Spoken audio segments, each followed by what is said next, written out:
নমস্কার বন্ধুরা, আমি সূচনা। আমার চ্যানেল সূচনার দিনলিপিতে আপনাদের সকলকে স্বাগত জানাই। প্রন পোলাও একটা ডিলিশিয়াস ইন্ডিয়ান ডিশ। ভারতের নানা জায়গায় নানান ভাবে বানানো ও সার্ভ করা হয়। আমি বানাবো আমার স্টাইলে। আপনাদের একটু জানিয়ে রাখি, আমার শরীরটা খুবই খারাপ, তার সঙ্গে গলার অবস্থাও খুব খারাপ, তাই উচ্চারণে একটু সমস্যা হতে পারে। আপনারা একটু নিজের মতো করে মানিয়ে নেবেন। প্রন পোলাও বানানোর জন্য চাকলা চিংড়ি 1 কেজি নেওয়া হয়েছিল। খোসা ছাড়ানোর পর ওজনে একটু কম আছে।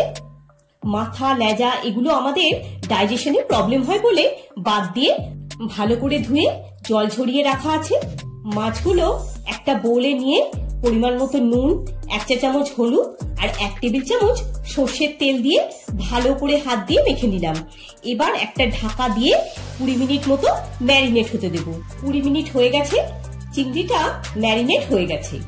প্রথমে পোলাওয়ের জন্য একটা বড় বোলে বাসমতি চাল মেজারিং কাপে 1 কাপ আর হাফ কাপ মানে 1.5 কাপ নিয়ে নিলাম। প্রথমে চালটা হালকা হাতে ধুয়ে নিতে হবে। আগেও বিরিয়ানি রেসিপিতে দেখিয়েছিলাম, না হলে চাল ভেঙে যেতে পারে। যতক্ষণ না ক্লিয়ার জলটা বেরোচ্ছে ততক্ষণ জলটা বদলে ধুয়ে নিতে হবে। এই চাল ধোয়া জল আপনারা গাছের গোড়ায় দিতে পারেন, খুব ভালো হয়। জলটা পরিষ্কার হয়ে গেছে, আর ধোয়ার দরকার নেই। অল্প জল দিয়ে 15 মিনিট মতো ভিজিয়ে রাখবো, তারপর ভাতটা করব। যেহেতু পোলাও তাই অনেকক্ষণ ভেজানোর দরকার নেই। গ্যাসের ফ্লেমটা অন করে কড়াতে দিয়ে দিলাম পরিমাণ মতো সাদা তেল। তারপর 2টো তেজপাতা, 3টে ছোট এলাচ, 3টে লবঙ্গ, একটা জয়িত্রী ফুলের টুকরো আর একটা দারচিনি স্টিক দিয়ে দিলাম। মশলাগুলো দিয়ে একটু সুগন্ধ বেরোলে দিয়ে দিলাম 2টো মাঝারি সাইজের পেঁয়াজ বাটা। পেঁয়াজটা একটু ভাজা ভাজা করে নেব, যাতে পেঁয়াজের জলটা একটু কমে যায়। এই প্রন পোলাও খুবই কম উপকরণ ও সহজ পদ্ধতিতে আমি বানাচ্ছি, আপনারাও এভাবে ট্রাই করতে পারেন। গ্যাসের ফ্লেমটা মিডিয়ামে রাখা আছে। পেঁয়াজটা হালকা সোনালী রঙের হয়ে গেছে। দিয়ে দিলাম 1 টেবিল চামচ আদা রসুনের পেস্ট। ভালো করে কষিয়ে নেব যাতে কাঁচা গন্ধটা চলে যায়। একটা মাঝারি সাইজের টমেটো বাটা দিয়ে ভালো করে মিক্স করে নিলাম। দিয়ে দিলাম হাফ চা চামচ হলুদ গুঁড়ো, স্বাদ মতো নুন, হাফ চা চামচ লঙ্কা গুঁড়ো, হাফ চা চামচ কাশ্মীরি লঙ্কা গুঁড়ো, হাফ চা চামচ জিরে গুঁড়ো। যেহেতু টমেটোর জুসটা রয়েছে তাই মশলাগুলো খুব ভালোভাবে মিশে যাবে। জল অ্যাড করার কোনো দরকার নেই, সবকিছু খুব ভালোভাবে কষে নেব। হাফ চা চামচ রেডিমেড পোলাও মশলা দিয়ে ভালো করে মিক্স করে দিলাম। আপনাদের যে ব্র্যান্ডের ইচ্ছা নিতে পারেন। মশলাটা তেল ছেড়ে দিয়েছে, এর থেকে বেশি ড্রাই করব না। এবার মাছগুলো দিয়ে দেব।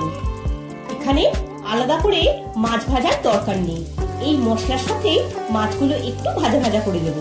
গ্যাসের ফ্লেমটা একটু কমিয়ে মাছগুলোর রং পরিবর্তন হওয়া পর্যন্ত সতে করে নেব। দেখুন রংটা এই রকম হবে, অর্থাৎ মাছের কাঁচা রংটা চলে যাবে। মাছের রংটা চেঞ্জ হয়ে গেছে। এবার গ্যাসের ফ্লেমটা মিডিয়ামে রেখে মাছটা মশলার সাথে একটু কষিয়ে নেব, যাতে মশলা দিয়ে ভালো মতো তেল ছেড়ে যায়। মশলাটা থেকে তেল ছেড়ে দিয়েছে। যেহেতু পোলাও তাই ক্রিমি টেক্সচার আনার জন্য মেজারিং কাপে হাফ কাপ দুধ, বাকিটা দিলাম পরিমাণ মতো উষ্ণ গরম জল। ভালোভাবে মিক্স করে নেব। 1 চা চামচ গুঁড়ো চিনি আর 1/4 চা চামচ শাহি গরম মশলা গুঁড়ো দিয়ে দিলাম। একটা ঢাকা দিয়ে মাছটাকে কুক হতে দেব।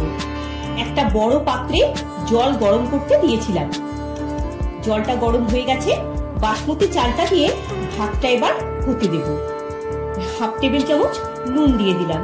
নুনটা এখন দিলে ভাতের মধ্যে নুনটা অ্যাবজর্ব হবে আর টেস্টটাও ভালো হবে। একটু মিশিয়ে দিলাম। প্রন সফট হয়ে এসেছে, আর ঢাকা দেওয়ার দরকার নেই।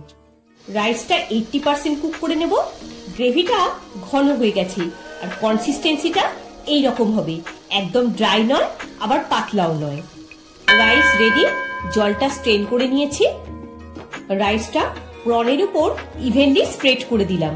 হাফ টেবিল চামচ রেডিমেড পোলাও মশলা দিয়ে দিলাম। 2 চা চামচ গুঁড়ো চিনি স্প্রেড করে দিলাম। মিষ্টিটা আপনারা স্বাদ মতো দেবেন। এতে গুঁড়ো চিনি ব্যবহার করলে টেক্সচারটা খুব ভালো হবে। যেহেতু পোলাও 1 টেবিল চামচ দেশি ঘি দিয়ে দিলাম। একটু জায়ফল গ্রেট করে দিলাম, খুব বেশি নয়, তেতো হয়ে যেতে পারে। একটা ঢাকা দিয়ে গ্যাসের ফ্লেমটা একদম লোতে করে মিনিট 5 দমে বসাবো। আমার চ্যানেলে বাসন্তী পোলাওয়ের রেসিপিও দেওয়া আছে, চাইলে দেখে নিতে পারেন। গ্যাসের ফ্লেম বন্ধ করে দিলাম। Prawn pulao ready. এবার সার্ভ করে দেবো।